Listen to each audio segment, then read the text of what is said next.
Hi, today I will talk about the equilibrium law expression. So we're going to look at how it's used for Kc, Q, Ksp, and Qsp, and we're going to do a few practice problems together as well. So let's get started. So what is the equilibrium law expression? It's a mathematical relationship between the products and reactants, specifically in an equilibrium system or for trying to figure out if a system is at equilibrium or not.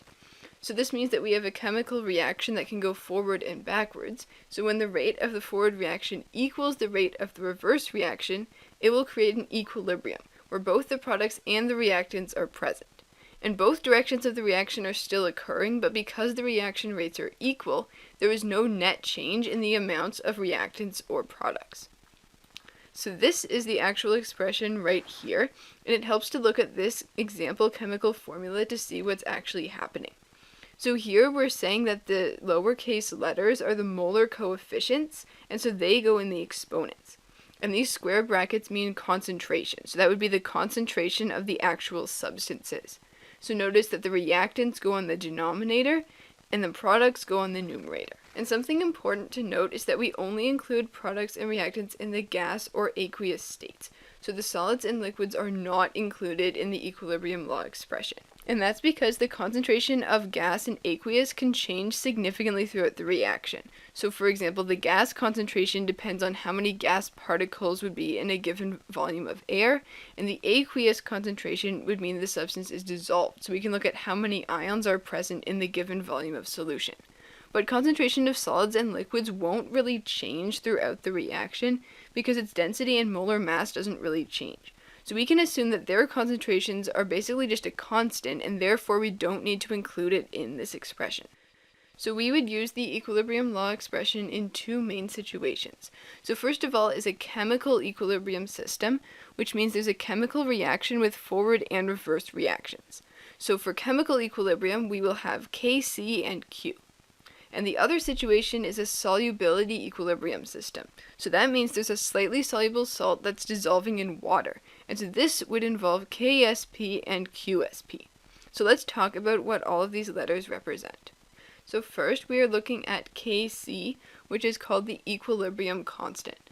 So this is the mathematical relationship between products and reactants at chemical equilibrium at a specific temperature. So the key idea is that when the system is at equilibrium, it will always end up equaling this number Kc when you plug in all the concentrations into the equilibrium law expression. And the reason why I mentioned the temperature is because Kc will be different at different temperatures because temperature affects which direction of the reaction is more favored. So next we have the reaction quotient, whose symbol is Q. So again, we're looking at a chemical reaction system, but this time we don't know, is the system at chemical equilibrium or not? So we're using this same formula to check if the system is at a chemical equilibrium, and if it's not, then which direction will the system shift? So if you sub in all the concentrations into this formula and you get Q equals Kc, that means the system is already at equilibrium. If Q is larger than Kc, that means right now there is too much product, so the system is going to shift towards the left in order to reach equilibrium. Well, how do we know that? Let's take a look at what's going on with the formula. So in order to get a very large value of Q, that means that the numerator is large and the denominator is small. So that means that we have a very high concentration of products and a low concentration of reactants compared to what we want at equilibrium. So that means that there's too much product and not enough reactant, so the system will shift left and the rate of the reverse reaction will increase until we've reached equilibrium. And the other situation is if Q is less than Kc, that means there's too much reactant, so we're going to shift to the right. And so again, if we look at this relationship between the fraction over here, if Q is a very small number, that means that the numerator is small and the denominator is large, so that there's not much product and there is a lot of reactant. So we want some of the reactants to go into the product, so again it's going to result in a shift, so it's going to shift towards the right, and that means that temporarily the rate of the forward reaction is going to be higher than the rate of the reverse reaction until we've reached equilibrium. Alright, so next we have Ksp, which is the solubility product constant. And this is very similar to Kc, except for we're talking about solubility equilibrium rather than chemical equilibrium. So for the solubility equilibrium, you can put the concentrations in here and you will get this value of KSP. And again, we care about the temperature because the different temperatures result in different values of KSP. So for example, a high temperature usually allows more of the solute to dissolve. But notice that this formula looks a bit different than in the previous examples. So why is that? Well, it looks like we just have the numerator over here, which is the products, and the denominator must be 1 because we haven't written it on there. And that's because in solubility equilibrium, we have a solid reactant that's dissolving to make aqueous ions. And so since the solid is not included in the equilibrium law expression, that means that the denominator just goes to 1. So we only write the numerator whenever there's a solubility equilibrium. And then finally, we have the trial ion product, which is QSP. And this is very similar to Q, but again, in this case, we're talking about solubility equilibrium. We want to check, is the system at a solubility equilibrium or not? So if QSP equals KSP, that means the system is at equilibrium, and in other words, it's saturated. So the maximum amount of solute is already dissolved, and no more is going to dissolve.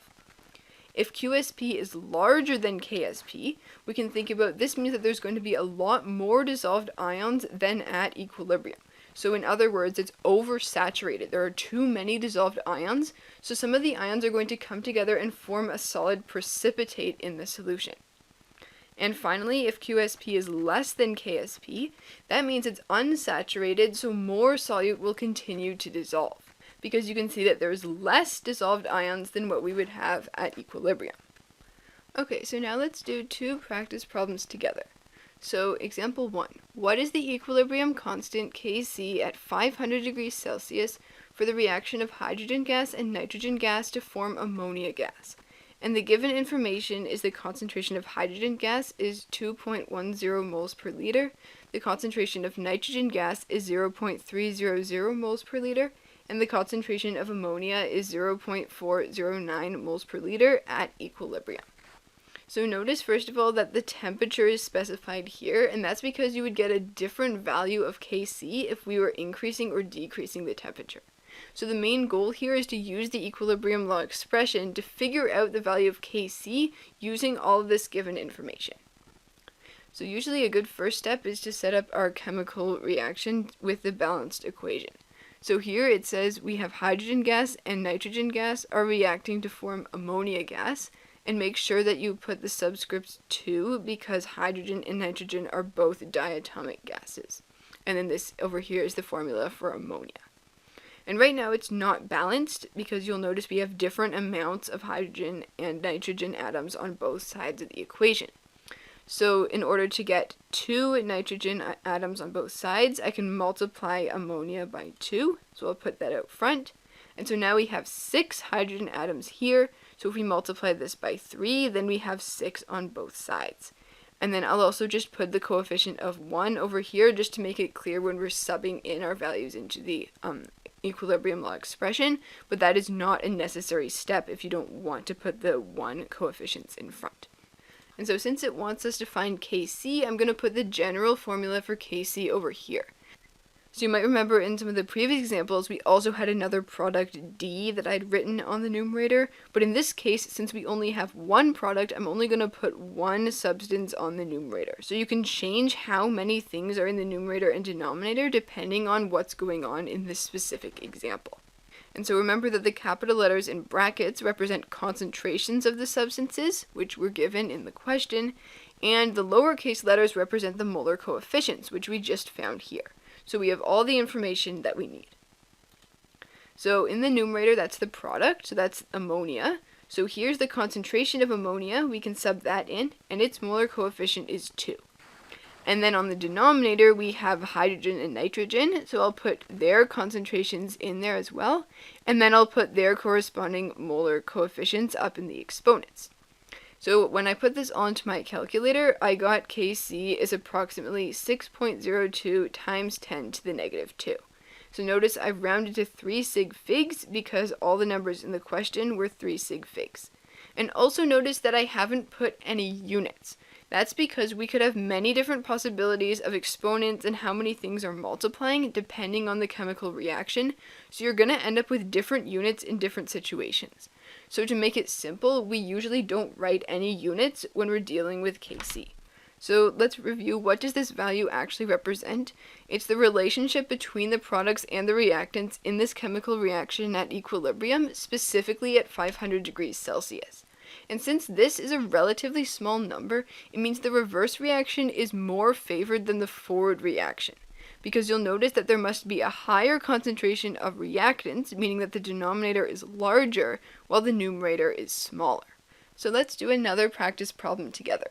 If the solubility product constant is 7.1 times 10 to the negative 9 at 25 degrees Celsius for the dissolving of solid lead 2 iodide in water, will a precipitate form when the concentration of lead 2 ions is 5.6 times 10 to the negative 3 moles per liter, and the concentration of iodide ions is 1.3 times 10 to the negative 2 moles per liter?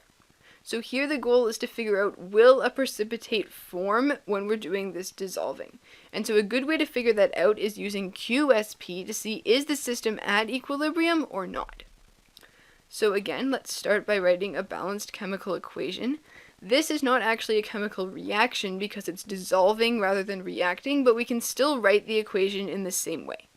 So we're going to start with solid lead 2 iodide, and since it's lead 2, that means that we need 2 of the iodide ions for every 1 lead ion, because the charge on the iodide ion is only -1. And so then this is going to dissolve into the 2 types of ions. So lead is already balanced on both sides of the equation, and then we need to put a coefficient of 2 in front here, so we have 2 iodide ions on both sides of the equation. And then I'm just going to write 1 in front of here again, just to make it easier when we're subbing it into the equilibrium law expression. And notice that I've written these are both aqueous because they represent dissolved ions, while this is solid. So when we're writing this in the QSP formula, that's why we only need to have the numerator. We only need to have the products because those are aqueous, and we don't need to include the reactant because it's a solid. So we never put solids or liquids into the formula. So here's the general formula. In this case, we have lead 2 and iodide ions, and so I'm going to put them to the molar coefficient as the exponent. And then they've given us the concentrations up here, so I'm just going to sub those in. And after putting that in my calculator, I get QSP is about 9.5 times 10 to the negative 7. And I've rounded that to 2 sig figs because that's what we were given in the question. So let's think about what this means. The value of QSP is larger than the value of KSP that was given up here. And so that means a precipitate of solid lead 2 iodide is going to form. Because we can think about, if QSP is larger, that means we have too many dissolved ions than what we would see at equilibrium.